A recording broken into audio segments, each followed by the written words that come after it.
샬롬! 성도님들 만나서 반갑습니다. 성경대학 네 번째 강의에 나오신 모든 분들 진심으로 환영하고 축복합니다. 한 주간 평안하셨나요? 여러분들과 함께 보내리 강의 시간을 기다리면서 저는 손꼽아서 이렇게 기다리는데 설레고 많이 기대가 되었습니다. 저만 많이 설레고 기대된 거 아니시죠? 아마 오신 분들은 다 기대하고 오셨으리라 생각합니다. 오늘은 가볍게 전체적인 내용을 한번 복습을 하고 시작을 해보도록 하려고 하는데요. 오늘부터 오신 분들도 익숙해지실 겁니다. 우리는 지금 예배학을 공부하고 있습니다. 예배가 무엇인가 물으면 여러분들 어떻게 대답하기로 하셨죠? 예배는 to G다. 영어 G죠. to G. 은혜와 하나는 grace, 하나는 감사, gratitude. 은혜와 감사의 고백. 은혜를 경험하고 그것에 대한 감사의 반응이 바로 예배라고 간단하게 요약할 수 있겠습니다. 그리고 또 구약과 신약에 나타난 다른 예배 전통에 대해서도 보았습니다. 제사 전통과 예언자 전통을 폐하시고 예수 그리스도께서 이 땅에 오셨습니다. 지난주에는 천상의 예배 리허설이라는 제목으로 요한계시록에 나타난 예배의 모습도 살펴보았습니다. 오늘은 초대교회 기독교의 예배는 어떤 모습이었는지를 한번 살펴보려고 합니다. 초대교회 예배를 가장 잘 설명하고 있는 최근에 나온 책이 하나 있는데요. 관심 있으신 분들께서는 이 책 꼭 한번 읽어보시면 좋겠습니다. 너무나 아름다운 초대교회 예배의 모습을 담고 있습니다. 지금 우리들이 생각하는 예배의 모습과는 완전 다르거든요. 흥미로운 책이기 때문에 한번 보시기를 강력히 추천드리도록 하겠습니다. 오늘 강의에도 일부 포함해서 준비했으니 책을 못 사시는 분들은 강의를 잘 들으시면 되겠습니다. 윌리엄 맥스웰이라는 신학자는 Christian History of Worship이라는 책에서 초대교회 예배를 5가지 형태로 분류했습니다.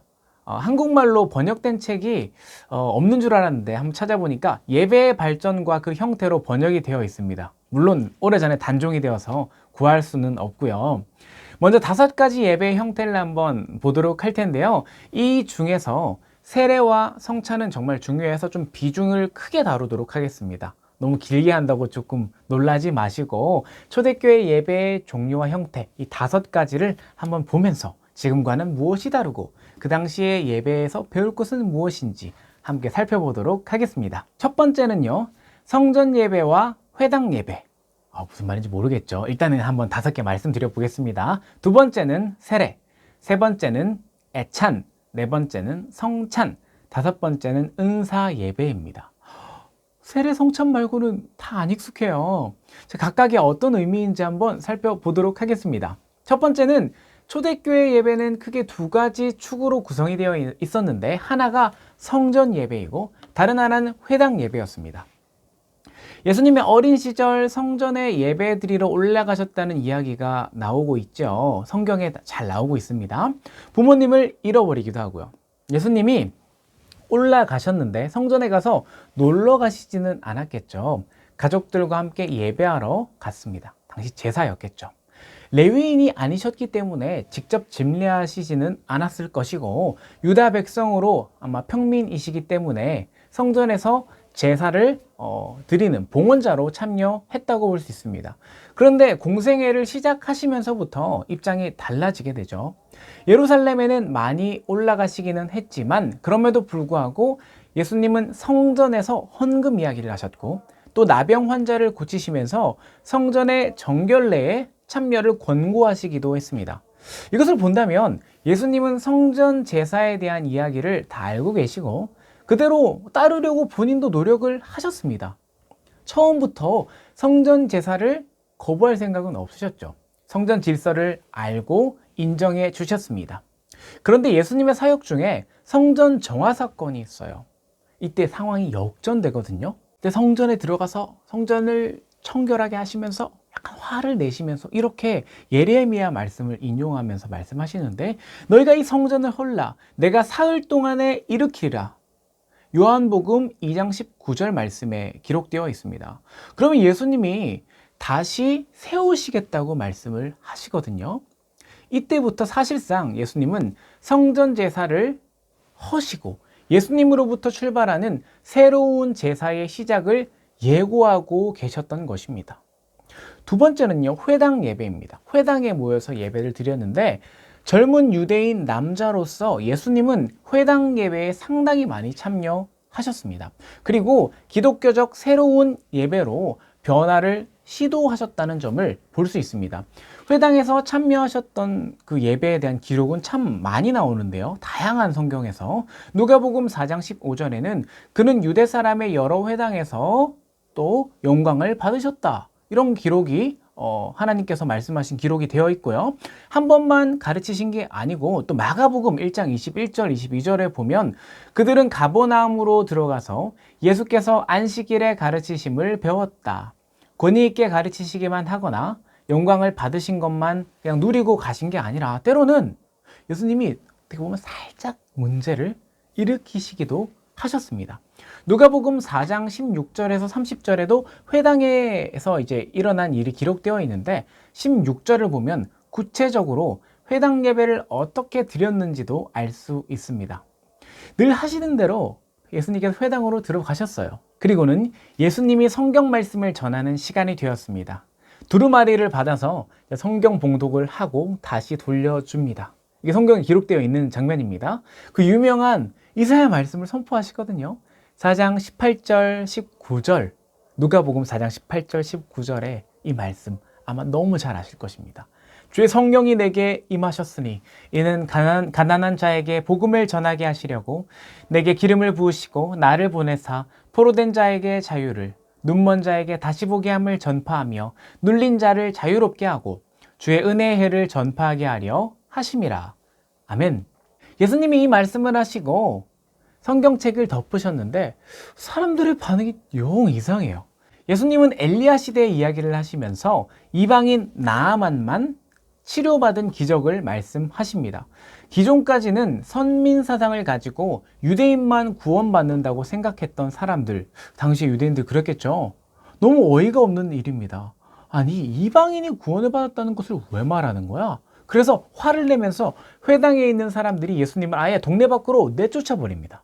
참 안타까운 일이 발생을 하는데 이렇게 회당 예배와 성전 예배 두 가지가 초대교회 전통에는 같이 있었습니다. 두 축을 이루면서 예수님이 승천하신 이후에도 전승되어 모여서 이 두 가지 형태로 예배를 드렸어요. 그런데 하나가 없어지게 됩니다.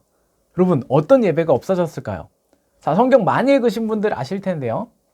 아마 사도행전에 기록이 되어 있는데 예루살렘 성전이 어떻게 됩니까? 무너지죠. 주후 70년에 예루살렘이 함락되면서 성전이 무너져요. 예수님이 성전을 헐리라 말씀하셨죠. 실제로 그것이 성취됩니다. 성전이 파괴됩니다. 그러면 성전이 없어졌으므로 어떻게 될까요? 성전 예배는 자연스럽게 역사의 뒤편으로 사라지게 됩니다. 그리고 남은 것은 회당 예배의 형태. 이 형태가 그대로 발전되어 오면서 초대교회 예배의 핵심적인 형태로 자리하게 되었습니다.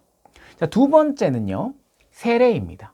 첫 번째는 회당 예배, 성전 예배였고 두 번째는 세례인데 세례를 받을 때 지금은 성부와 성자와 성령의 이름으로 세례를 받습니다. 저 따라하면 안 돼요. 저는 목사님이 아니라서 세례의 권한이 없습니다.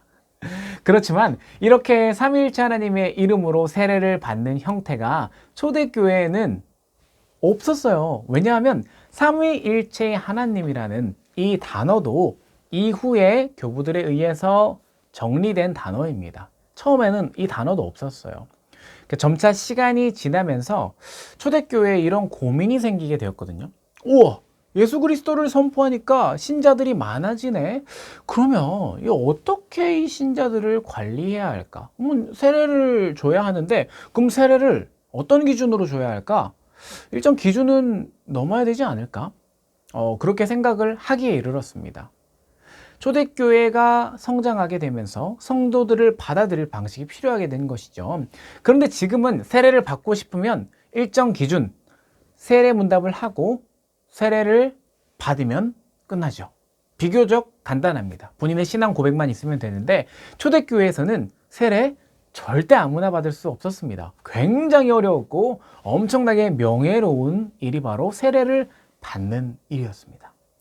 수많은 사람들의 수고가 필요했고요. 많은 기간, 긴 기간이 필요했고 또 본인의 결단과 하나님의 은혜로 이 세례 전 과정이 이루어졌는데 이 초대교회의 새신자 교육, 우리도 있죠. 새신자 교육 과정을 카테키시스라는 이름으로 불렀습니다.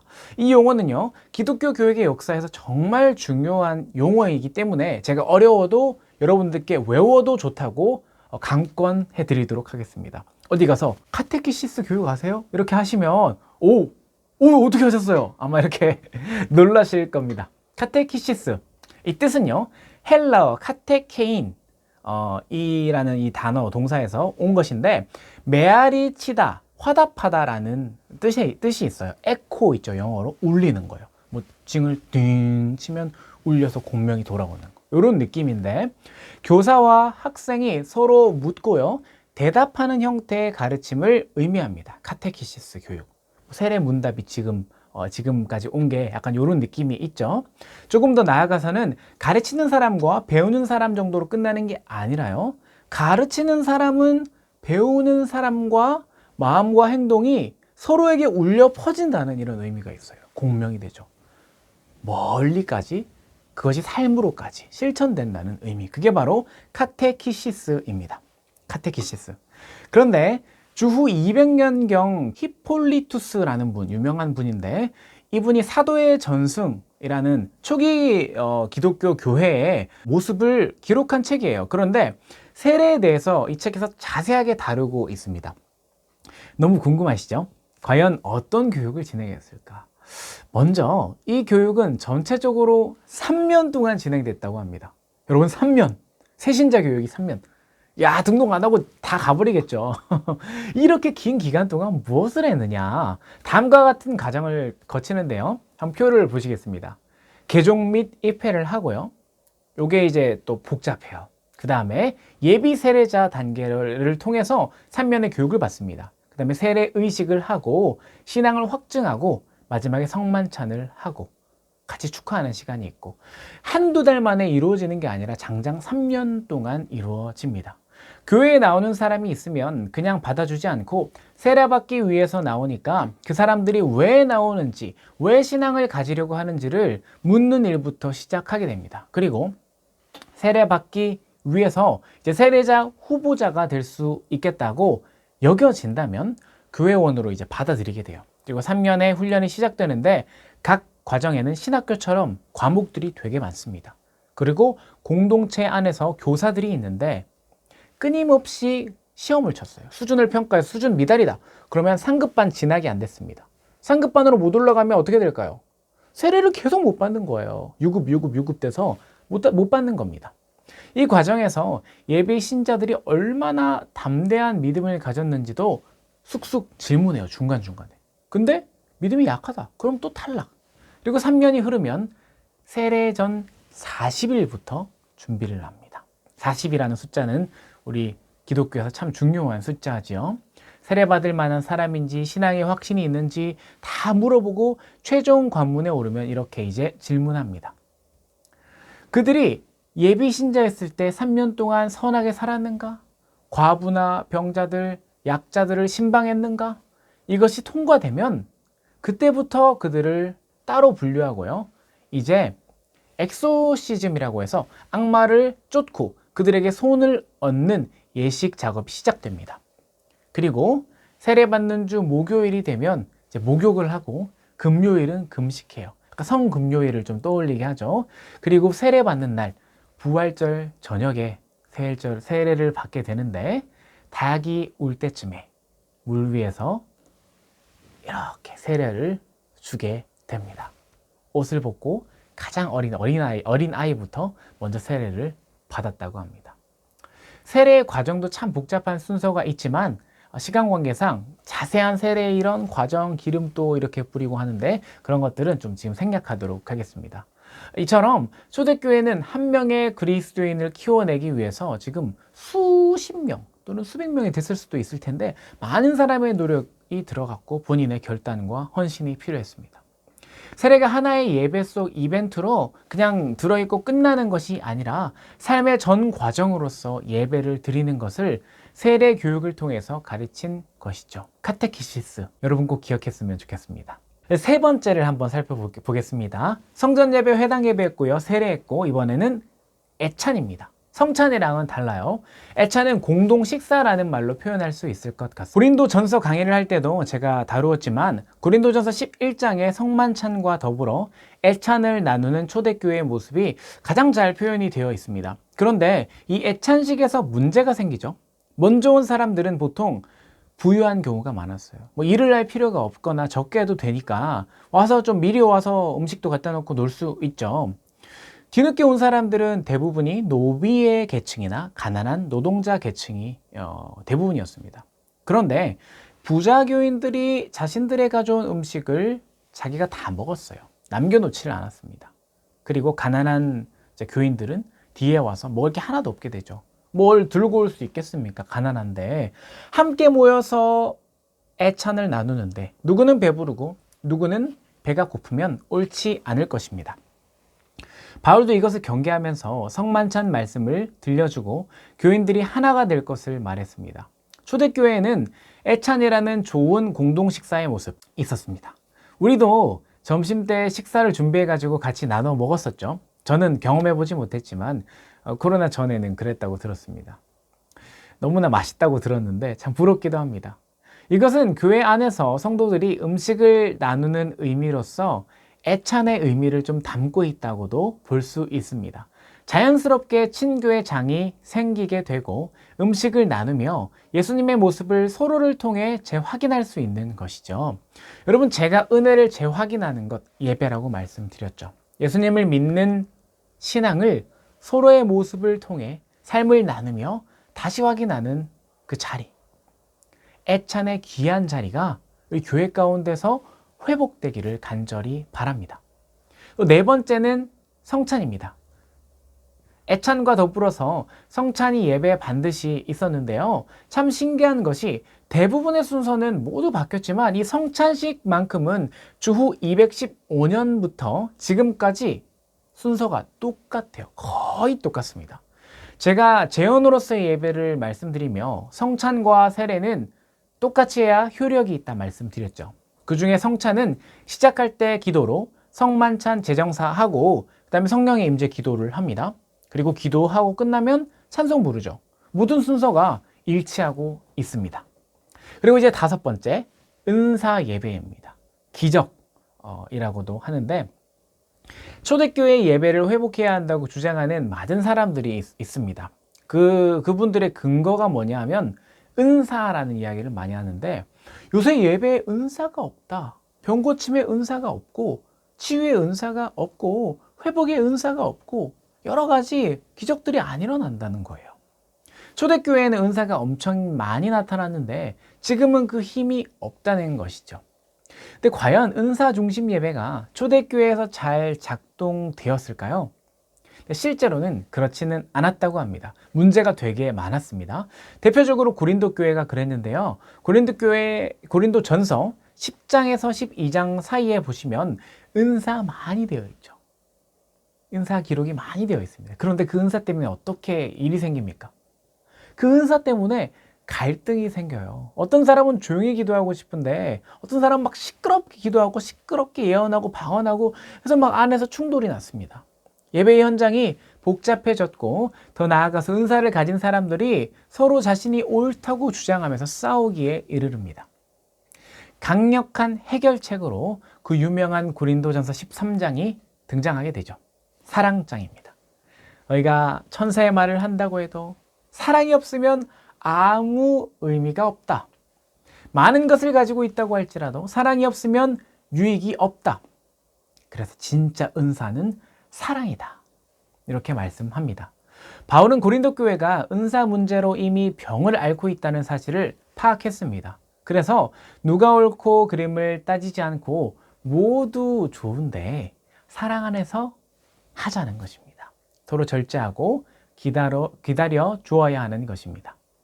오늘날에도 마찬가지입니다. 지금도 여전히 은사 중심 예배를 선호하는 사람들이 있고 그쪽으로 돌아가야 한다 주장하는 사람들이 있는데 그런데 바울은 그 당시 시대에도 이 부분이 잘 조절되지 않았다는 것을 말씀을 통해 잘 보여주고 있습니다. 우리가 은사에 대해서 예배 안에서 경험하는 부분 너무나 중요합니다. 그것은 하나님께서 필요에 따라 우리에게 은사를 주실 수도 있지만 그런 것들이 들어오더라도 교회 질서 안에서 행해져야 하는 것입니다. 하나됨이 먼저이고 그 다음이 개인의 은사가 됩니다. 그러지 않고 개인의 은사만 너무 강조하게 된다면 교회가 일체하고 연합하는데 은사가 걸림돌이 될 수도 있겠습니다. 오늘은 5가지 예배 형태, 초대교회 예배 형태에 대해서 살펴보았습니다.